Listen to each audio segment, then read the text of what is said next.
Hello കൂട്ടുകാരെ, എല്ലാവർക്കും സുഖമല്ലേ? അപ്പോൾ ദാണ്ടെ ഇതുപോലെ കുനുകുനാന്നരിഞ്ഞ് നമ്മുടെ സവാളയിലോട്ട് ഒരു 2-3 മുട്ടയും കൂടി ചേർത്ത് നല്ല അടിപൊളി ഒരു ഇഫ്താർ സ്നാക്ക് ഉണ്ടാക്കിയാലോ. വളരെ സിമ്പിളായിട്ട് ഉണ്ടാക്കിയെടുക്കാം, നല്ല ടേസ്റ്റിയാണ് കേട്ടോ. അപ്പോൾ ഇതെങ്ങനെ ഉണ്ടാക്കുന്നതെന്ന് കണ്ടു നോക്കാം. അതിന് മുന്നേ ചാനൽ ഇതുവരെ സബ്സ്ക്രൈബ് ചെയ്യാതെ ആരെങ്കിലും കാണുന്നുണ്ടെങ്കിലേ പ്ലീസ് ഒന്ന് സബ്സ്ക്രൈബ് ചെയ്ത് സപ്പോർട്ടോടെ ചെയ്തേക്കണേ. അപ്പോൾ ഇത് ഉണ്ടാക്കിയെടുക്കാൻ വേണ്ടിയിട്ട് ആദ്യം നമുക്ക് ഈ മുട്ടയൊക്കെ ഒന്ന് പുഴുങ്ങിയെടുക്കണം. അതിന് ഞാനൊരു സാധാരണ ഒരു പാത്രത്തിൽ വെച്ചിട്ടാണ് പുഴുങ്ങിയെടുക്കുന്നത്. നിങ്ങൾക്ക് വേണമെങ്കിൽ കുക്കറിൽ പുഴുങ്ങാം കേട്ടോ. അപ്പോൾ അത് മുട്ട അങ്ങോട്ട് ചേർത്ത് കൊടുക്കുന്നുണ്ട്. ഇനി വെള്ളം ചേർത്ത് സാധാരണ നമ്മൾ മുട്ട പുഴുങ്ങുന്ന കണക്ക് അങ്ങ് പുഴുങ്ങിയെടുത്താൽ മതി. അപ്പോൾ ഞാൻ അത് മുങ്ങാൻ പാകത്തിന് കുറച്ച് വെള്ളം ചേർത്ത് കൊടുക്കുന്നുണ്ട്. ഇതൊക്കെ എന്തിനാ കാണിക്കുന്നതെന്ന് ചിലർ ചോദിക്കും കേട്ടോ. ചിലർക്കൊക്കെ അറിയാത്ത ആരെങ്കിലുമൊക്കെ ഉണ്ടായാലോ എന്ന് കരുതിയിട്ട് കാണിച്ചു തന്നേ ഉള്ളൂ.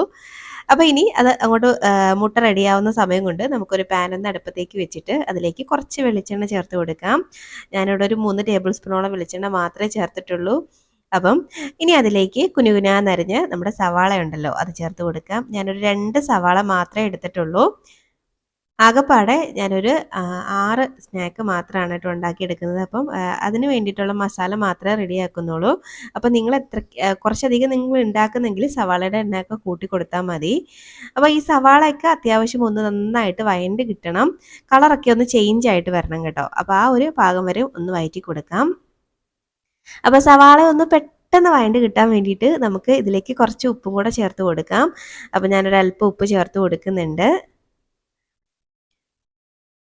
ഉപ്പും ചേർത്തിട്ട് വീണ്ടും ഒന്നും കൂടെ അങ്ങ് വഴറ്റിയെടുക്കാം. നന്നായിട്ട് വഴറ്റിയെടുക്കാം. ഇനി പെട്ടെന്ന് അങ്ങ് ആയിക്കോളും കേട്ടോ. ഇപ്പോൾ ദാണ്ടെ സവാള ദാണ്ടെ ഒന്ന് ട്രാൻസ്പെറൻ്റ് ആയിട്ട് വന്നിട്ടുണ്ട്. ഇപ്പോൾ ദാണ്ടെ കളറൊക്കെ ഒന്ന് ചേഞ്ച് ആയിട്ട് തുടങ്ങിയിട്ടുണ്ട്. കുറച്ചും കൂടി ഒന്ന് വഴറ്റിയെടുത്താൽ മതി.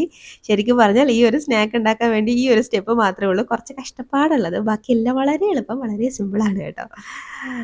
അപ്പോൾ ദാണ്ടെ നമ്മുടെ സവാള റെഡി ആയിട്ടുണ്ട്. അപ്പോൾ ഇത്ര മതിയാവും. ഇനി ഈ സമയം നമുക്കിതിലേക്ക് ഒരു ടീസ്പൂണൊക്കെ ഇഞ്ചി വെളുത്തുള്ളി പേസ്റ്റ് ചേർത്ത് കൊടുക്കാം. ചേർത്തിട്ട് വീണ്ടും ആ ഇഞ്ചി വെളുത്തുള്ളിൻ്റെയൊക്കെ പച്ചമണം ഒന്ന് മാറണം. അതുവരെയും ഒന്ന് വഴറ്റി കൊടുക്കാം.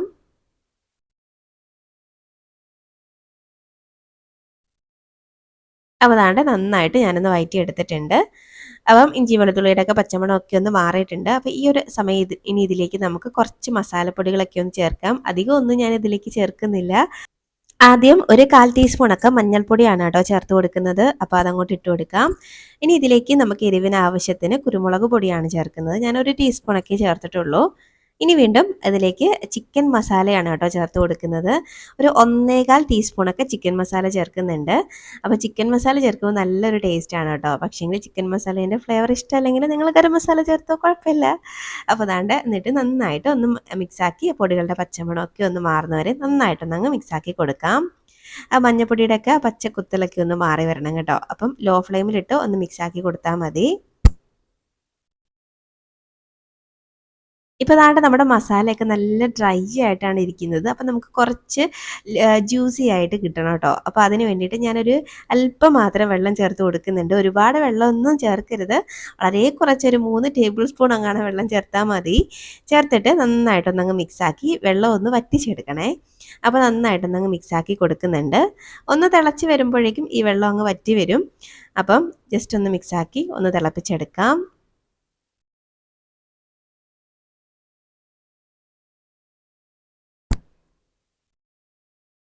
അപ്പോൾ ദാണ്ടെ ഒന്ന് വെള്ളമൊക്കെ ഒന്ന് വറ്റി ഒന്ന് റെഡി ആയിട്ട് കിട്ടിയിട്ടുണ്ട്. ഇപ്പോൾ നമ്മുടെ മസാല നോക്കിയേ നല്ല ജ്യൂസി ആയിട്ടില്ലേ? അപ്പോൾ ഇതുപോലെയാണ് ഒന്ന് കിട്ടേണ്ടത്. ഇനി നമുക്കിതിലേക്ക് അവസാനമായിട്ട് ചേർത്ത് കൊടുക്കേണ്ടത് കുറച്ച് ടൊമാറ്റോ കെച്ചപ്പാണ് കേട്ടോ. അപ്പോഴേ നിങ്ങളുടെ വീട്ടിലുണ്ടാക്കിയ ടൊമാറ്റോ കെച്ചപ്പ് ഉണ്ടെങ്കിൽ അത് തന്നെ ചേർത്താൽ മതി. എൻ്റെ കയ്യിലില്ലാത്തത് കൊണ്ട് ഞാൻ കടയിൽ നിന്ന് വാങ്ങിച്ചതാണ് കേട്ടോ ചേർത്തേക്കുന്നത്. ചേർത്തിട്ട് ഒന്നങ്ങ് മിക്സാക്കി കൊടുക്കാം. അപ്പോൾ നമ്മുടെ ഫില്ലിങ്ങിൻ്റെ പരിപാടി കഴിഞ്ഞു. ഇത്രയേ ഉള്ളൂ നമ്മുടെ ഫില്ലിങ്. വേറെ ഒന്നും ഇതിലേക്ക് ഇനി ചേർക്കേണ്ട ആവശ്യമില്ല. വേണമെങ്കിൽ കുറച്ച് മല്ലിയിലേക്ക് നിങ്ങൾക്ക് ചേർക്കാം ഫ്ലേവറിന്. ഞാനിപ്പോൾ അതൊന്നും ചേർക്കുന്നില്ല. അപ്പോൾ ഇത്രയാകുമ്പോഴേക്കും ഞാൻ ഫ്ലെയിം ഓഫ് ആക്കുകയാണ് കേട്ടോ. ഇനി ഇതവിടെ ഒന്ന് വെയിറ്റ് ചെയ്യട്ടെ. നമുക്ക് വേറെ കുറച്ച് പണികളും ഉണ്ട്. ഇതവിടെ ഇരിക്കട്ടെ. അപ്പോൾ ഞാൻ നേരത്തെ വേവിക്കാൻ വെച്ചിരുന്ന മുട്ട അവിടെ വെന്ത് വന്നിട്ടുണ്ടായിരുന്നു. അതിൻ്റെ തോടൊക്കെ കളഞ്ഞിട്ട് ഞാൻ ഇതുപോലെ രണ്ടായിട്ട് കട്ട് ചെയ്ത് എടുത്ത് കൊണ്ടുവന്നിട്ടുണ്ട്. കണ്ടോ, ഇതുപോലെയാണ് കട്ട് ചെയ്യേണ്ടത്. അപ്പോൾ നമുക്കിതും അങ്ങോട്ട് മാറ്റി വെക്കാം. ഇനി നമുക്ക് ഇതൊക്കെ ഒന്ന് ഒട്ടിച്ചെടുക്കാൻ വേണ്ടിയിട്ട് കുറച്ച് മൈദ പേസ്റ്റ് ഉണ്ടാക്കിയിട്ടുണ്ട്. 1 ടേബിൾ സ്പൂണോളം മൈദയിലേക്ക് കുറച്ച് വെള്ളം ചേർത്ത് ഒന്ന് മിക്സാക്കി എടുത്തതാണ്. അത് മാറ്റി വെച്ചിട്ട് ഇനി ഞാനിത് ഉണ്ടാക്കാൻ നമ്മുടെ സമൂസ ഷീറ്റ് ഉണ്ടല്ലോ അതാണ് എടുത്തിരിക്കുന്നത്. അത് ദാണ്ടെ ഇതുപോലെ ഒന്ന് ക്രോസ് ആക്കി വെച്ച് കൊടുക്കുന്നുണ്ട്. ഇനി നമ്മുടെ ആ നടുക്കുള്ള ഭാഗത്തേക്ക് നമ്മൾ റെഡിയാക്കി വെച്ചേക്കുന്ന ഫില്ലിംഗ് ഉണ്ടല്ലോ അത് വെച്ച് കൊടുക്കാം. ഇനി ഇതിലേക്ക് വെച്ച് കൊടുത്തതിന് ശേഷം ഇനി ഇതിലേക്ക് നമ്മൾ പുഴുങ്ങിയെടുത്ത മുട്ട രണ്ടായിട്ട് കട്ട് ചെയ്ത് വെച്ചേക്കുന്നില്ലേ, അതിലൊരു ഭാഗം എടുത്ത് ഇതുപോലെ ഒന്ന് കമഴ്ത്തി വെച്ച് കൊടുക്കാം. ഇനി സമോസ ഷീറ്റിൻ്റെ 4 ഭാഗത്തിലും നമ്മൾ റെഡിയാക്കി വെച്ചേക്കുന്ന മൈദേൻ്റെ പേസ്റ്റ് ഒന്ന് ബ്രഷ് ചെയ്ത് കൊടുക്കുന്നുണ്ട്. ഇതുപോലെ ഒന്ന് ബ്രഷ് ചെയ്ത് കൊടുത്തതിന് ശേഷം നമുക്ക് ഇതൊന്ന് ഒന്ന് ബോക്സ് പോലെ ഒന്ന് ഒട്ടിച്ചെടുക്കാം. ഇതുപോലെയാണ് കേട്ടോ ഒന്ന് ഷേപ്പാക്കി എടുക്കേണ്ടത്. അപ്പോൾ ഇന്ന ഭാഗത്തുനിന്ന് മടക്കി തുടങ്ങണമെന്നൊന്നും ഇല്ല കേട്ടോ. അപ്പോൾ ഇതുപോലെ ഒന്ന് കറക്റ്റായിട്ട് ഇരിക്കണം, അങ്ങനെ മതി. അപ്പോൾ ദാണ്ടെ ഇതുപോലെ ഒന്ന് ഒട്ടിച്ച് കൊടുക്കുന്നുണ്ട്. ഇപ്പം ഏകദേശം മനസ്സിലായിട്ടുണ്ടാവും ഞാൻ എന്തോ ഉണ്ടാക്കുന്നതെന്ന്. മുട്ട പപ്സാണ് കേട്ടോ, പക്ഷേങ്കിൽ സമൂസ ഷീറ്റിൽ ഉണ്ടാക്കുകയാണ്. പിന്നെ നമ്മൾ സാധാരണ ഉണ്ടാക്കുന്ന മുട്ട പപ്സിൻ്റെ ആ ഒരു ടേസ്റ്റ് അല്ല കേട്ടോ. ആ മസാലയിലൊക്കെ ചെറിയ വ്യത്യാസം വരുത്തിയേക്കുന്നത് കൊണ്ട് തന്നെ വേറൊരു ടേസ്റ്റാണ്, പക്ഷെ നല്ല ടേസ്റ്റാണ് കേട്ടോ. അപ്പോൾ അതാണ്ട് റെഡിയാക്കി എടുത്തിട്ടുണ്ട്. അങ്ങനെ നമുക്ക് അടുത്തതും ഇതുപോലെ ഒന്ന് റെഡിയാക്കി എടുക്കാം. അപ്പം എന്തെങ്കിലും ഡൗട്ട് ഉണ്ടെങ്കിലോ എന്ന് കരുതിയിട്ടാണ് ഒന്നും കൂടെ കാണിച്ചു തരുന്നത്. ഇതുപോലെ മസാലയൊക്കെ ഒന്ന് വെച്ച് കൊടുക്കാം. മുട്ട കമഴ്ത്തി വെച്ച് കൊടുത്തിട്ട് ഇനി 4 സൈഡും നമ്മുടെ ഇത് മൈദ പേസ്റ്റ് ഒട്ടിച്ചു ഇങ്ങനെ സ്പ്രെഡ് ചെയ്ത് കൊടുക്കാം. ഇങ്ങനെ ബ്രഷ് ഇല്ലെങ്കിൽ കൈവച്ച് തന്നെ ഒന്ന് 4 സൈഡിലും ഒന്ന് തേച്ച് കൊടുത്താൽ മതി കേട്ടോ. ഇതുപോലെ ഒന്നാക്കിയിട്ട് ഇനി നമുക്ക് ഇതൊന്ന് മടക്കിയെടുക്കാം. അപ്പോൾ അത്രയേ ഉള്ളൂ, അതുപോലെ ഒന്ന് ചെയ്തെടുത്താൽ മതി. അപ്പോൾ ഞാനിവിടെ ടോട്ടൽ ഒരു 6 എണ്ണമാണ് കേട്ടോ ഉണ്ടാക്കിയെടുക്കുന്നത്. 3 മുട്ട വെച്ചിട്ട് നമുക്ക് 6 എണ്ണം കിട്ടും.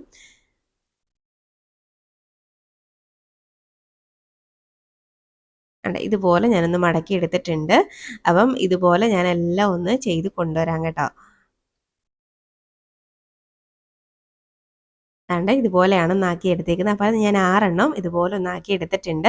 അപ്പോൾ നമുക്കിനി അങ്ങോട്ട് ഫ്രൈ ആക്കി എടുത്താൽ മാത്രം മതി. അപ്പോൾ ഇന്ന് മൊത്തം ഫ്രൈ ആക്കി എടുക്കാൻ താല്പര്യമില്ലെങ്കിൽ ഇതുപോലെ ഫ്രിഡ്ജിലോട്ട് വെച്ചിട്ട് നാളെ ഫ്രൈ ആക്കി എടുത്താലും മതി കേട്ടോ. അപ്പോൾ ചീത്തയാകൊന്നുമില്ല. ഇനി ഇതുപോലെ ഞാൻ ഒരുപാട് എണ്ണയിലൊന്നും അല്ല, ചെറുതായിട്ട് നമ്മുടെ ദോശ ഉണ്ടാക്കുന്ന പാനിൽ കുറച്ച് എണ്ണയിലാണ് ഇതൊന്ന് ഫ്രൈ ആക്കി എടുക്കുന്നത്. അപ്പോൾ ഇതുപോലെ ഒരു 4 എണ്ണം വെച്ച് കൊടുക്കുന്നുണ്ട്. അപ്പം നിങ്ങൾക്ക് ഡീപ്പ് ഫ്രൈ ഒക്കെ ചെയ്തെടുക്കാൻ വേണമെങ്കിൽ, പക്ഷെ ഞാൻ എണ്ണ കുറച്ച് ഉപയോഗിക്കണം എന്നുള്ളത് കൊണ്ട് കുറച്ച് ഇതുപോലെ എണ്ണ ഒഴിച്ച് ഇതുപോലെ തിരിച്ചും മറിച്ചൊക്കെ ഇട്ട് ഒന്ന് ഫ്രൈ ആക്കി എടുക്കുകയാണ്.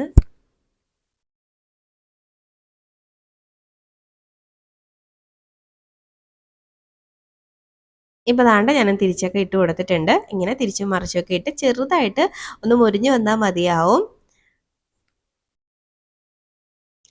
കണ്ടോ ഇപ്പം നമ്മുടെ മുട്ട പപ്സ് സമൂസ ഷീറ്റിലുണ്ടാക്കി മുട്ട പപ്സ് ഇവിടെ റെഡി ആയിട്ട് വന്നിട്ടുണ്ട്. നല്ല ടേസ്റ്റിയാണ്, നല്ല ക്രിസ്പിയാണ്, അടിപൊളി ഒരു മുട്ട പപ്സാണ് കേട്ടോ. അപ്പം നോമ്പ് തുറക്കൊക്കെ ഇതുപോലെ ഒരു ദിവസമെങ്കിലും ഉണ്ടാക്കി നോക്കാം, നിങ്ങൾക്ക് എന്തായാലും ഇഷ്ടമാവും. അപ്പം കണ്ടോ അടിപൊളിയാണ്. അപ്പം ഉണ്ടാക്കി നോക്കിയിട്ട് അഭിപ്രായം പറയാൻ മറക്കരുത്.